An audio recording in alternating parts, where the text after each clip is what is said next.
Up, everybody? Esoteric Eddie here. Namaste.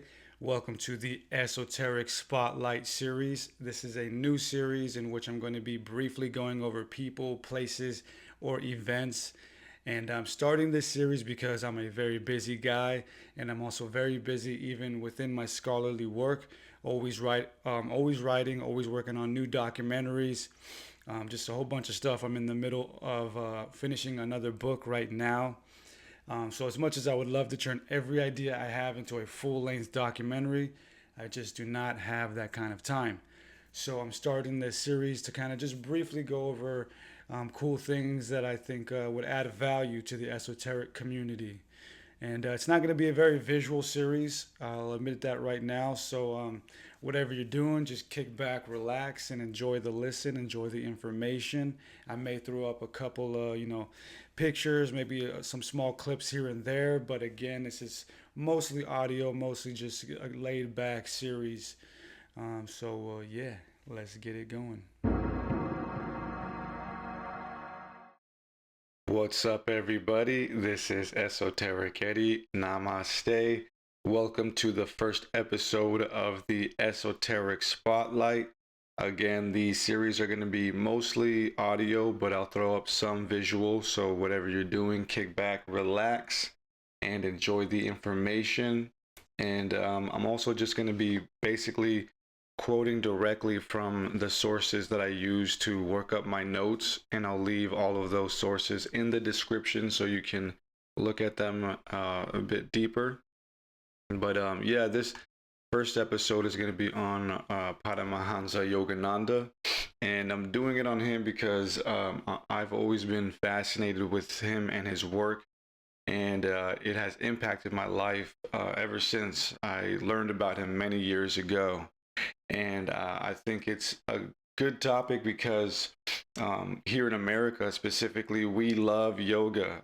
And here where I'm from in Southern California specifically, yoga is everywhere. I mean, people use it for minuscule reasons as to just stretch and keep the body nimble, or a step above that to decompress and heal the anxieties or other mental ailments, which are cool and fine things. But I think we need to realize that yoga deserves much more respect. It was initially used as a sacred ancient practice on connecting with God or with source. And I think that we also need to give respect and light to those who brought it here to America. And that's what this episode is about. It's about Yogananda, who I think without him, there would be basically no yoga at all as we know and love it here in America today. So before we get into Yogananda, I also want to get into the Swami who also helped set the foundation a couple decades before Yogananda, and that is Swami Vivekananda.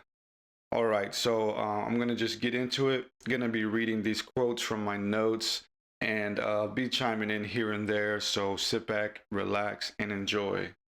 All right, so in 2014, the United Nations General Assembly declared June 21st as International Day for Yoga.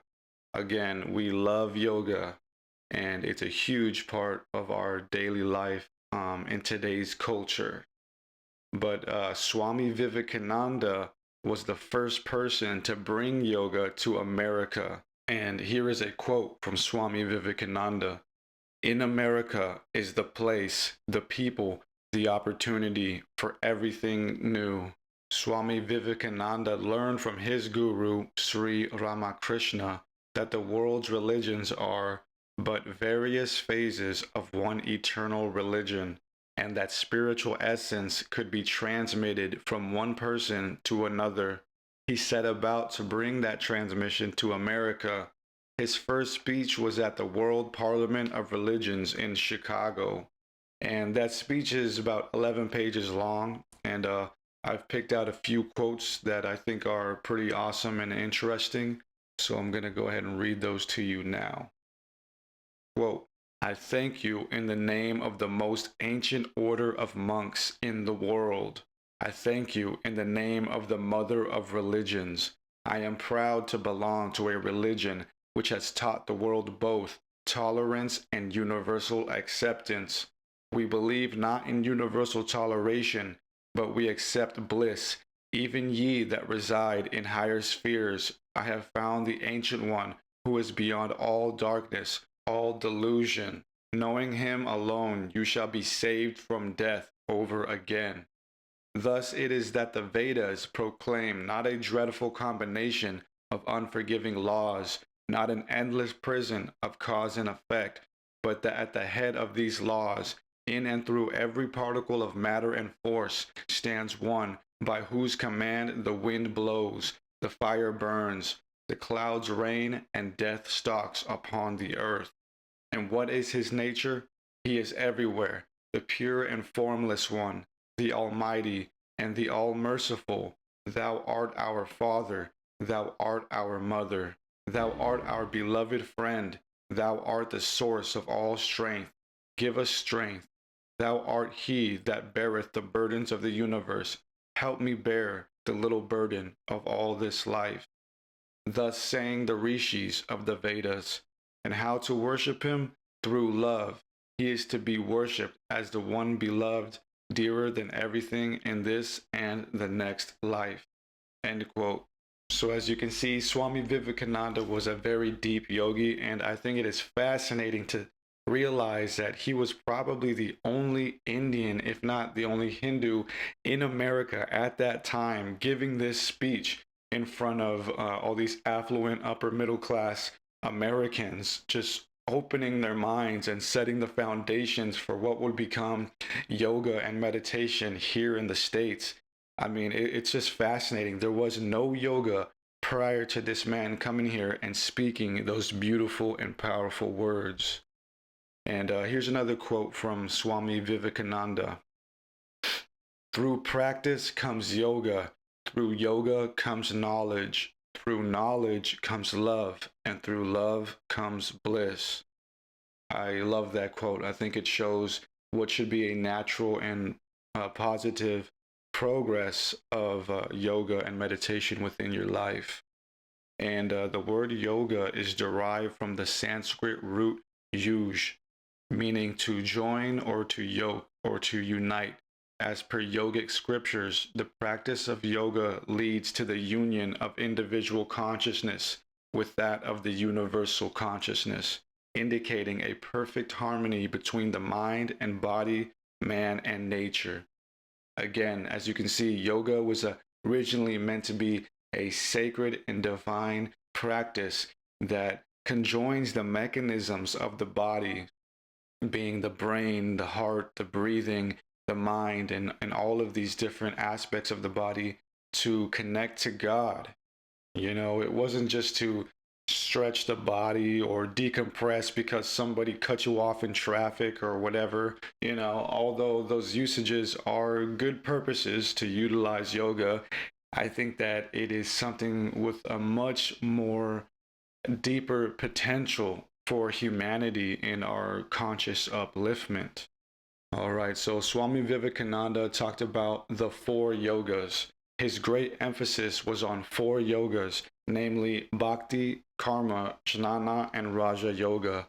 Each of these is ultimately related to a way of attaining the ultimate goal of life, mukti, or salvation. He said that to attain salvation, meticulous and sincere practice is required, which can come through yoga. He said that freedom of the soul is the goal of all the yogas, and those who desire for liberation must do it. To make it more clear what role each yoga does, here is a quick breakdown of each of the four yogas. Bhakti Yoga is the realization of the divinity through devotion to and love of personal God. So basically, this is just realizing that there's a higher force, you know, there's a creative force above all things, and to put your trust and your guidance into that force, you know, not just trying to lead this life through your egocentric mind and thinking that you know all the answers, and realizing that you were created, that everything around us was created, and that through that energy source, we can hope to lead a better life and understand this life a bit better. All right, number 2, karma yoga, the manner in which a man or woman realizes his own divinity through work and duty. Now, I personally love this one because I believe in hard work. I'm a physical guy. I do a lot of physical work in my life, and other than that, you know, I had a time in my life when I was younger where I was just jumping from job to job. I wasn't taking anything serious at all, and my life was a bit in shambles. And it wasn't until I stopped and really decided to learn a craft and take that skill to higher levels and realized that I could help the world through my skill set and help change it and help make the world be a better place through my skill set, that my life really changed. And as my dad always taught me, when you just focus on your work, when you focus on being great at your work and what you do, the money will come. You know, the results will come. That's just a natural part of it. But you have to focus on the work, and you have to realize that when you lose yourself to the service of others, or when you lose yourself to the productivity of your work, your life will change. It will have to change. You will have no other choice but to change when you decide to work on your crafts and decide to get better at what you do and utilize those skill sets to help the world. All right, so number 3, jnana yoga, the realization of a man's own divinity through knowledge. Again, I really love this one because I believe in being sovereign, being self-sufficient, or relying on oneself for getting by in this life. You know, although we do need to pull together as a community, and as a team when the time is right, I also believe that, you know, it's very important to seek out knowledge and try to educate yourself first. And if you reach a point where you need help, then reach out. But you got to be sovereign. You got to find every way in this life to be sovereign and self-reliant, of course, with the guidance of your personal God. Or I guess a better way to say that is with your personal connection to God, because there's only one God, there's only one source, but we all have a personal connection to that. And we need to fortify that personal connection. Number 4, Raja Yoga, the realization of the divinity through the control of the mind. Now, I think this is very important because if you can't control your mind, all these other things before that aren't going to work. You need to be able to control your emotions, your thoughts. You need to be disciplined for work. You need to be disciplined to follow the laws or the morals of your personal connection with God. You need to be disciplined to sit down and learn things on your own. Those who are not disciplined are going to be disciplined, and they're going to just be at the whim of the system. Okay, so now here's a quote from Swami Vivekananda. All this bringing of the mind into a higher state of vibration is included in one word in yoga: samadhi. Samadhi is enlightenment. So this is the goal of yoga. It's not just to stretch or decompress. It is to reach samadhi, enlightenment, to realize all that is, and to just live your purpose in connection with God. All right, so that was Swami Vivekananda. Of course, there's a lot more information on him out there. Just wanted to briefly go over him before we get into the main guy, Paramahansa Yogananda. So in 1920, shortly after Vivekananda, Yogananda addressed a conference of religious liberals in Boston. He claims he was sent by his guru, the ageless Babaji, to spread the message of Kriya Yoga to the West. Now, Babaji is a G, and that's why they call him Babaji. All right, JK. But I first heard of Babaji back in like high school when I was reading the works of Bob Frisell in his Something in This Book is True. Babaji is a legendary figure within Hindu or Indian legends, and he's kind of like a Christ or Buddha figure. You know, there's not much information on him, but he's just this ageless master who can astral project at will. There are no historical records relating to the birth and the life of Mahavatar Babaji. Paramahansa Yogananda has written in his autobiography of a yogi, his most famous work, that the deathless avatar has resided for untold years in the remote Himalayan regions of India, revealing himself only rarely to a blessed few. It is Mahavatar Babaji who revived in this age the lost scientific meditation technique of Kriya Yoga, in bestowing Kriya initiation on his disciple, Lahiri Mahasaya. Now, real quick, Lahiri is actually a guru that was around prior to Yogananda's birth. And there's an awesome documentary out there on Yogananda. I believe it's called Awakening, which is actually the first documentary I watched on him many years ago that got me set on reading his works and looking deeper into him. But Lahiri was a guru that was around before him, and I believe his parents actually took young baby Yogananda to see him, and it was Lahiri who prophesied that this boy would grow up to be a very powerful and influential figure. But anyway, so Babaji said to Lahiri, "The Kriya Yoga that I am giving to the world through you in this 19th century is a revival of the same science that Krishna gave millenniums ago to Arjuna, and that was later known to Patanjali and Christ, and to St. John, St. Paul, and other disciples." Kriya Yoga is a simple psychophysiological method by which human blood is decarbonated and recharged with oxygen. The atoms of this extra oxygen are transmuted into life current to rejuvenate the brain and spinal centers. By stopping the accumulation of venous blood, the yogi is able to lessen or prevent the decay of tissues. The advanced yogi transmutes his cells into energy. Elijah, Jesus, Kabir, and other prophets were past masters in the use of Kriya or a similar technique by which they caused their bodies to materialize or dematerialize at will. Kriya is an ancient science. Lahiri Mahasaya received it from his great guru, Babaji, who rediscovered and clarified the technique after it had been lost in the Dark Ages. Babaji renamed it simply Kriya Yoga. Again, as you can see, yoga is meant to be a science, a rudimentary science of combining or harmonizing the mechanisms of our body and mind, enabled to perform amazing abilities of superhuman powers. Kriya Yoga is twice referred to by Lord Krishna, India's greatest prophet, in the Bhagavad Gita.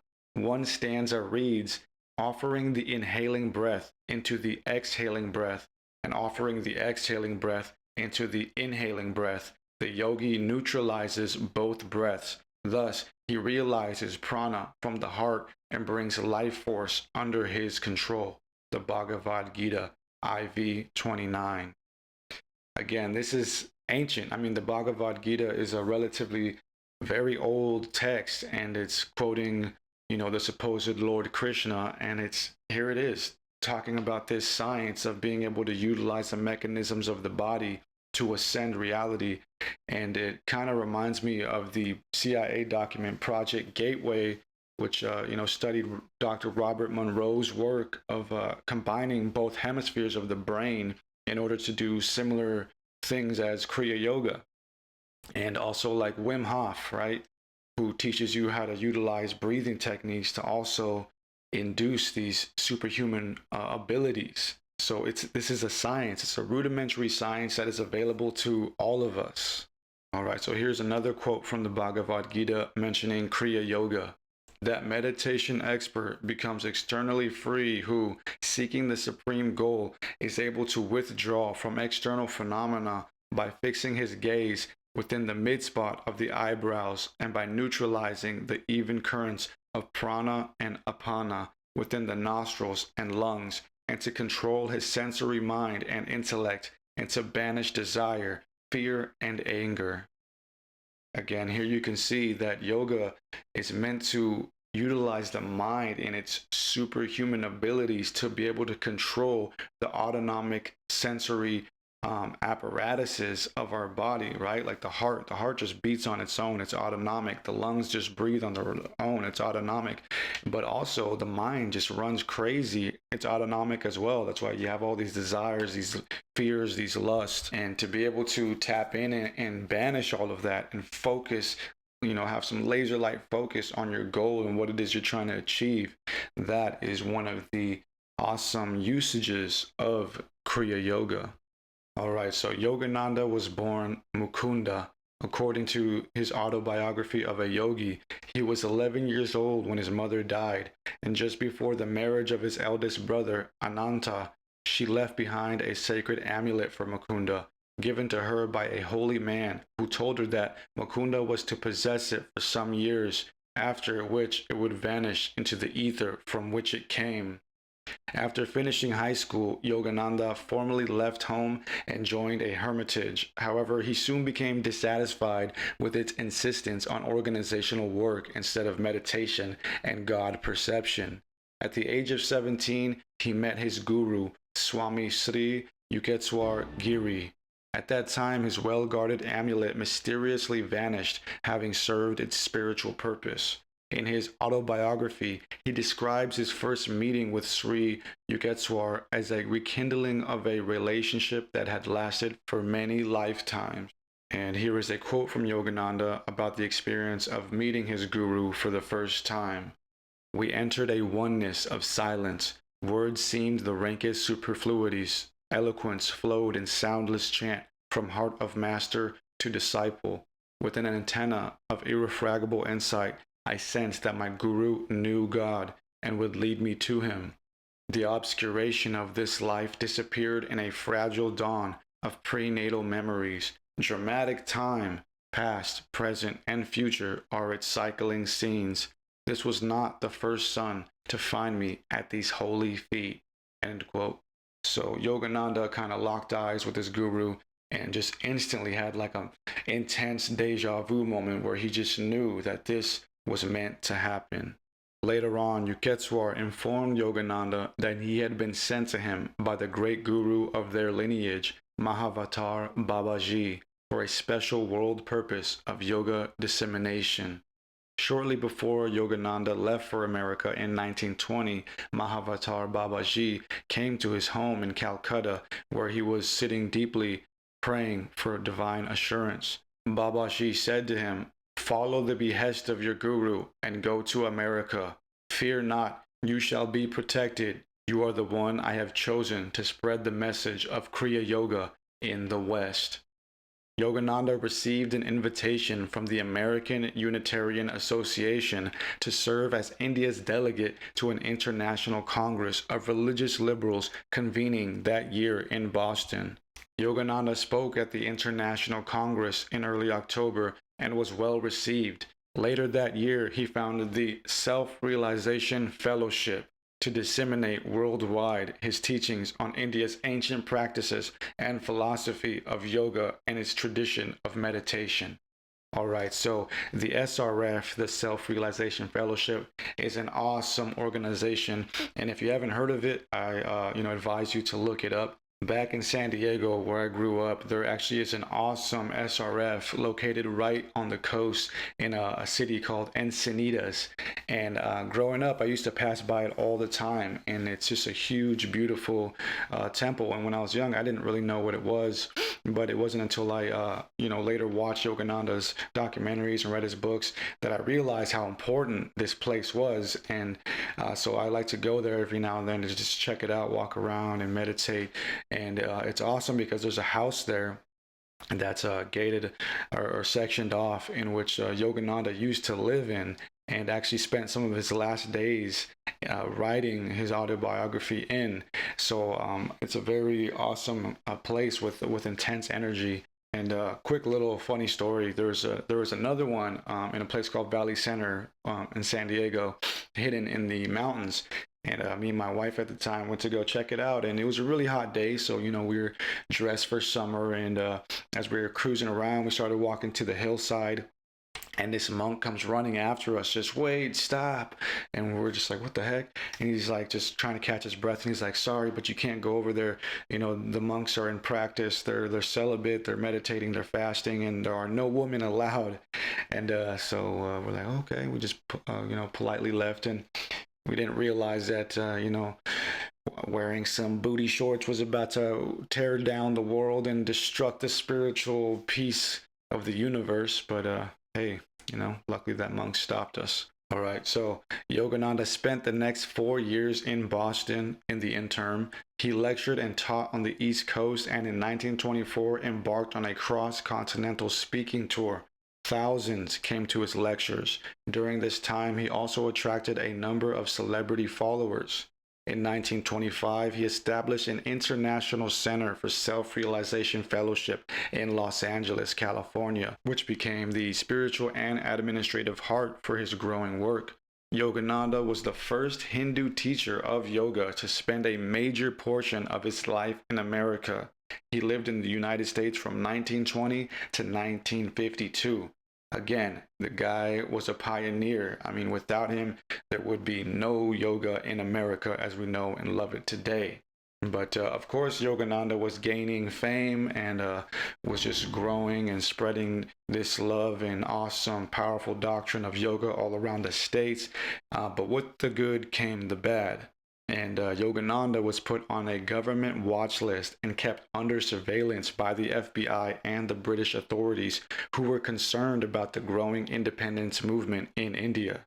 A confidential file was kept on him from 1926 to 1937 due to concern over religious and moral practices. Philip Goldberg's biography describes Yogananda as being up against a perfect storm of America's worst defects: media sensationalism, religious bigotry, ethnic stereotyping, paternalism, sexual anxiety, and brazen racism. I remember watching in the documentary, I think that a lot of men were kind of protesting and were concerned that the yogis were banging their wives or something. But, they were probably just stretching them out, nothing to worry about. Just spreading that good old love yoga. All right. So, yeah, Yogananda lived an amazing life. And, without him, there would be no yoga. There would be no, all of that stuff that we love here in America. And on March 7th, 1952, he attended a dinner for the visiting Indian ambassador and his wife at the Biltmore Hotel in Los Angeles. At the conclusion of the banquet, Yogananda spoke of India and America, their contributions to world peace and human progress, and their future cooperation, expressing his hope for a united world that would combine the best qualities of efficient America and spiritual India. According to his direct disciple and eventual head of the SRF, Daya Mata, who was present at the banquet, as Yogananda ended his speech, he read from his poem, My India, concluding with the words, "Where Ganges, woods, Himalayan caves, and men dream of God, I am hallowed, my body touched that sod." Daya Mata stated that as he uttered these words, he lifted his eyes to the Kutastha center, and his body slumped to the floor. According to Time magazine and others, self-realization disciples claim that their teacher thus performed Mahasamadhi, a yogi's conscious exit from the body. I also remember seeing in the documentary of Yogananda that towards the end of his life, he was somewhat exhausted about everything that he had gone through and was deeply missing his guru and his mother. And he would go into meditation sometimes for days, and his heartbeat would even stop. And his disciples would think that he was dead, but then he would come back and, reassure him that he wasn't. And Yogananda always spoke about, or frequently spoke about, life being like a movie. Everything is just shadows and light. It's all an illusion. And it's just like a movie with a projector shining light down onto the illusory reality. The purpose of life is to get to the projector, get to the light, to the source. According to the book Divine Interventions, True Stories of Mysteries and Miracles That Change Our Lives, for 3 weeks after his death, Yogananda's body showed no signs of physical deterioration, and His unchanged face shone with the divine luster of incorruptibility. A notarized letter from Harry T. Rowe, the mortuary director, added, "The absence of any visual signs of decay offers the most extraordinary case in our experience. This state of perfect preservation of a body is, so far as we know from mortuary annals, an unparalleled one. Yogananda's body was apparently in a phenomenal state of immutability. No odor of decay emanated from his body at any time. For these reasons, we state again that the case of Paramahansa Yogananda is unique in our experience." Rowe wrote that Yogananda's body was embalmed approximately 24 hours after his death. On March 26th, a barely noticeable desiccation on his nose was seen, and on March 27th, Rowe noted that Yogananda's body looked fresh and unravaged by decay as it did on the day of his death. Yogananda's remains are interred at the Forest Lawn Memorial Park in the Great Mausoleum, closed off to visitors in Glendale, California. So Yogananda led a fascinating life, and in 1917, for example, in India, he began his life's work with the founding of a How to Live school for boys, where modern educational methods were combined with yoga training and instruction in spiritual ideals. And of course, in 1920, he was invited to serve as India's delegate to an international congress of religious liberals convening in Boston. And that's where he gave his famous address to that Congress on the science of religion, which was enthusiastically received. And for the next several years, he would lecture and teach across the United States. His discourses taught of the unity of the original teachings of Jesus Christ and the original yoga taught by Bhagavan Krishna. As you can see, Yogananda was wise, and he taught yoga as a science in America in a time when we were very rigorous and scientific minded, and we're kind of leaving behind the past. But he came and interjected at a very crucial point. And I remember seeing in the documentary that as he came into America and during the 1930s, he felt this wave of energy that, he had to do this at that time. And it's interesting because he came right before the onset of what would be, the dropping of the atom bomb in World War II. So he brought a very powerful spiritual practice that we can utilize to this day to combat the dark forces and the ailments of this life. And here's a quote from Yogananda about Kriya Yoga. "The Kriya Yogi mentally directs his life energy to revolve upward and downward around the 6 spinal centers, which correspond to the 12 astral signs of the zodiac, the symbolic cosmic man.